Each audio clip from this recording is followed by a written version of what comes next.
Patuloy na pinapaayos ng pamahalaan ang NAIA Terminal 1. Tiniyak ito ng Malacanang matapos maitala sa isang internet website ang pagdaigdigang paliparan ng bansa bilang worst airport sa Asia. Inireklamo sa website ang umunoy kawalan ng sapat na upuan sa NAIA 1 bukod pa sa masikip at mahabang pila sa pagkuha ng mga bagahe. Ayon kay Presidential Spokesman Edwin Lacerda, batid nila ang reklamong ito ng mga turista kaya't patuloy ang isinasagawang rehabilitasyon ng paliparan. We are certainly continuing to rehabilitate the NAIA. Yung the rehabilitation plans are being reviewed right now.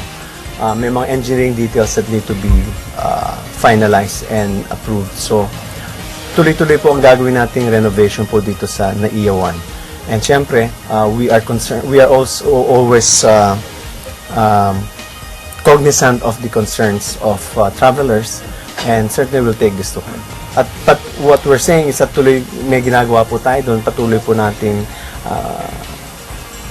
i-improve ang situation po sa NAIA 1.